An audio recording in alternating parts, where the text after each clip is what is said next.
Court ने जमानत याचिका को खारिज कर दिया है। आपको हम बता दें, कोर्ट ने कल अपना फैसला सुरक्षित रखा था। ड्रग्स मामले में भायखला जेल में है रिया चक्रवर्ती। बड़ी खबर इस वक्त की हम आपको बता रहे हैं। और जो तमाम बाकी 6 लोगों की जमानत पर भी फैसला आना था, सभी की जमानत खारिज कर दी गई है। सैमुअल मिरांडा, शौविक चक्रवर्ती, जरा सुने यहाँ पर क्या किया जा रहा है।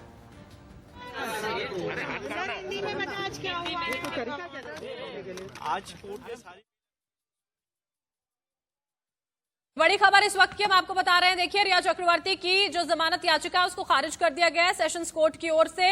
दीपेश सावंत, सैमुअल मिरांडा, शौविक चक्रवर्ती, जैद वलात्रा, बासित परिहार, ये तमाम नाम जिनके जो अर्जी यहां पर दाखिल की गई थी जमानत के लिए, उसको खारिज किया गया है। बड़ी खबर इस वक्त की हम आपको बता रहे हैं। कहीं ना कहीं उम्मीद थी यहां पर रिया चक्रवर्ती को कि 2 रात तो भायखला जेल में बिता ली, लेकिन आखिरकार सेशंस कोर्ट से शायद यहां पर जमानत मिल जाएगी, लेकिन जमानत अर्जी को खारिज कर दिया गया है। जेल में ही रहेंगी रिया चक्रवर्ती। बड़ी खबर इस वक्त की हम आपको बता रहे हैं। मंगलवार को देखिए यहाँ पर रिया चक्रवर्ती की गिरफ्तारी यहाँ पर की गई थी, जेल उनको भेजा गया था। उस दिन भी शाम को तमाम प्रयास यहाँ पर किए गए थे कि न्यायिक हिरासत में वो ना जाएं, और अब फिर से सेशंस कोर्ट में जो याचिका है उसे खारिज किया गया है।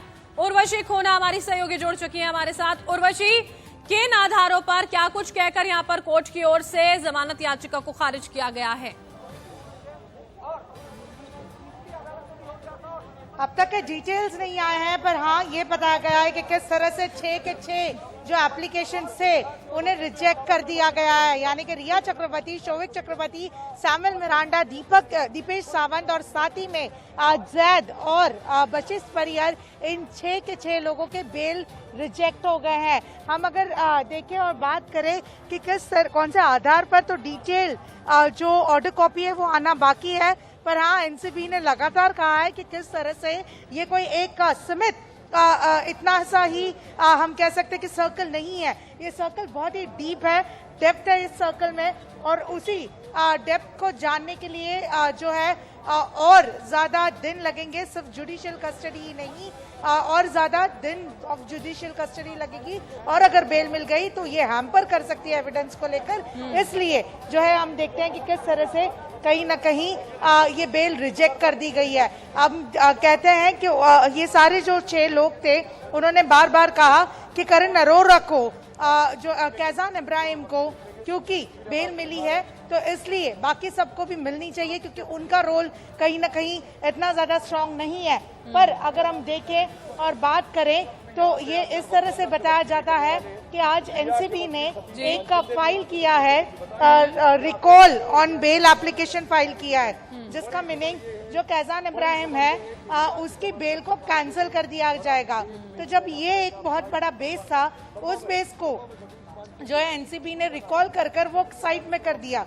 तो ये हम समझ रहे हैं कि ये सारी चीजें, ये सारे मुद्दे जो है कोर्ट के सामने होंगे, जिसको लेकर रिया को बेल नहीं होगी। आप यहाँ पर बता रही हैं एनसीबी ने कैजान इब्राहिम के लिए कहा था कि जो बेल यहाँ पर मिली है उसके लिए आवाज एनसीबी की ओर से उठाई गई है। रिकॉल की आप बात कर रहे हैं, जरा समझाएंगे हमारी दर्शकों को कि एनसीबी ने क्या कुछ कहा है, क्या है इसका मतलब और मायने?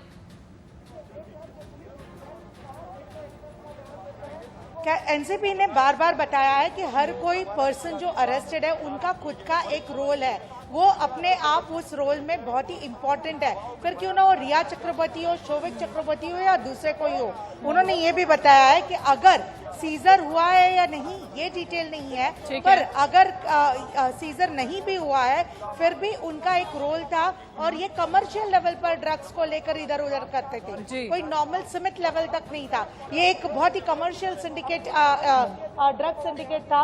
अच्छा, ये बात आगे आप मुझे समझाइएगा। उर्वशी, सबसे महत्वपूर्ण यही है कि देखिए, रिया की जो जमानत अर्जी है वो खारिज हुई है, बाकी उनका भाई शौविक हो गया, सैमुअल मिरांडा, जैद, बासित, दीपेश, सबकी जमानत याचिका खारिज की गई है। अब अगर हम रिया चक्रवर्ती की बात करते हैं तो अब हाई कोर्ट का रुख करेंगे उनके वकील सतीश मान शिंदे।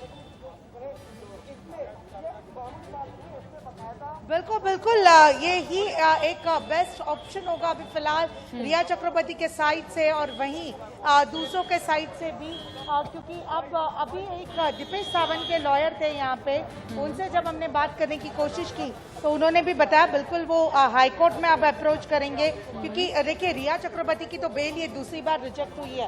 फर्स्ट टाइम जो रिजेक्ट हुई थी वो मैजिस्ट्रेट ने रिजेक्ट की थी और दूसरी बार जब रिजेक्ट हुई है तो ये रिजेक्ट हुई है यहाँ पे। आइए हम लोग दीपेश सावंत के वकील हैं, उनसे बात करने की कोशिश करेंगे, उनसे जानेंगे कि क्या आखिरकार अंदर हुआ और किस तरह से हुआ, क्योंकि दीपेश सावंत के जो साइड का रोल था उन्होंने बार बार ये बताया था कि दीपेश सावंत के पास कहीं पे भी जो है ड्रग्स पाए नहीं गए थे।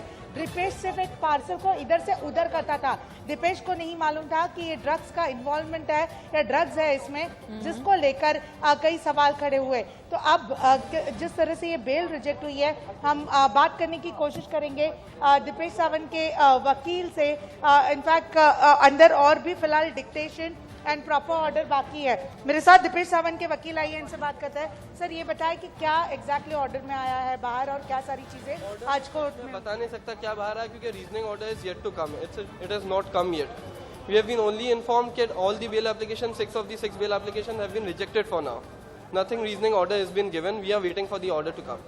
आपकी ओर से क्या सारे सबमिशन थे दीपेश सावंत को लेकर? आप दीपेश सावंत को प्रेजेंट करते हो, सबसे पहली चीज क्या आप आगे के हायर कोर्ट यानी कि हाई कोर्ट में? We'll go to the high court. As soon as the order copy is available, we will approach the high court. Our submissions were that all the sections attracted to us are bailable sections, so we can't be put behind bars for bailable sections. How much time will we remain for bailable sections? Police custody is already over, investigation is already over. In terms of this, we are in magistrate custody. Bailable sections are there. We should be released on bail now. And then Kaizan Ibrahim, who has a much higher role as compared to us, has been released on bail. So we were claiming parity on his order as well. Faizan Ibrahim को लेकर NCB recall करने वाली थी application. It is not recalled yet. They have not challenged that order yet. So जब challenge होगा तब reject होगा, जब that's a different thing. Currently at this point he is at bail, so we can claim parity on his order. एक parity जो है उसको claim किया जा रहा है कि किस तरह से कैजान इब्राहिम जो है उन्हें जब उनका रोल इतना सीवियर था उनको बेल मिल गई तो दीपेश सावंत को क्यों नहीं मिल सकती, ये कहना है। हम देखते हैं तो ये इनका कहना है और हाई कोर्ट में ये सर्टेनली जाएंगे। जब ये जाने हैं तो बाकी के जो सारे अक्यूज है नो डाउट वो भी जाएंगे। मैं आपको बता दूं कि बार बार रिया चक्रवर्ती के जो सारे क्लेम्स थे, रिया चक्रवर्ती ने जो सारी चीजें सबमिट की थी कोर्ट में, वो ये थी कि किस तरह से 2-3 चीजों का लूप होल्स था उनके हिसाब से। इन्वेस्टिगेशन और पूछताछ जब हुई तभी कोई महिला ऑफिसर नहीं थी। रिया चक्रवर्ती ये भी कह रही थी कि किस तरह से उन्होंने ड्रग्स कंज्यूम नहीं किया, कोई सीजर नहीं हुआ है, उनका रोल इतना ज्यादा नहीं था।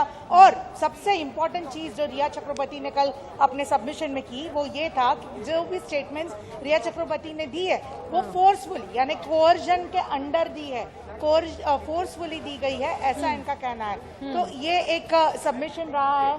और वहीं जब हम बात करते हैं अलग अलग दूसरे जो सारे लोग हैं उन सब की ओर से भी उनका कहना है कि जो ड्रग्स मिले हैं वो ड्रग्स की क्वांटिटी इतनी ज्यादा नहीं है, बहुत ही लिमिटेड है एंड वो काउंट की सकती है। पर एनसीबी का कहना ये है कि भले ही ड्रग्स की क्वांटिटी इम्पोर्टेंट नहीं है, भले ही ड्रग्स की क्वांटिटी कम हो, इम्पोर्टेंट ये है कि किस तरह से इनका एक बहुत बड़ा मार्केट यानी कि सर्कल चलता था ड्रग्स को यहाँ से वहां करने का, एक सिंडिकेट, ड्रग सिंडिकेट जो है वो पाया गया है। और ये इतना ही सीमित नहीं है, इसमें कई नाम है, ये बहुत ही ज्यादा डीप है और इसलिए इन सारे लोगों की जुडिशियल कस्टडी या जो कस्टडी वो ले रहे हैं वो बहुत ही ज्यादा जरूरी है। बार बार रिया चक्रवर्ती को लेकर भी ये बताया है कि अगर उन्हें छोड़ दिया जाएगा, जिस तरह से रिया चक्रवर्ती कह रही है कि उन्होंने बार बार इन्वेस्टिगेशन में सपोर्ट किया है, कोऑपरेट किया है और ऐसे में उनको छोड़ देना जो है उनको छोड़ देना चाहिए। पर एनसीबी ने कहा है कि हर किसी का रोल बहुत इंपॉर्टेंट रहा है इस पूरे ड्रग सिंडिकेट में और अगर उन्हें छोड़ देंगे तो कहीं ना कहीं जो है ये और बार बार उर्वशी एनसीबी बिल्कुल आप नजरें यहाँ पर पीछे बनाए रखिए, आप देखते रहिए कौन वहां पर बाहर आ रहा है ताकि आप बात जरूर कर सके उर्वशी। साथ ही साथ हमसे भी बात जारी रखते हुए ये जरूर हमें बताएं एनसीबी की ओर से। देखिए उर्वशी बार बार ये बात कही गई, दोहराई गई कि हमारे पास इलेक्ट्रॉनिक एविडेंस यहाँ पर है, जिन ड्रग पेडलर्स को गिरफ्तार किया गया उनके यहाँ पर बयान थे कि हाँ हम रिया चक्रवर्ती को जानते हैं। साथ ही साथ शौविक और सैमुअल मिरांडा, जिन्होंने खुद माना कि हाँ हम रिया के कहने पर ड्रग्स खरीदते थे, पैसे भी रिया ही दिया करती थी। ये तमाम ग्राउंड्स बेहद मजबूत रहे हैं।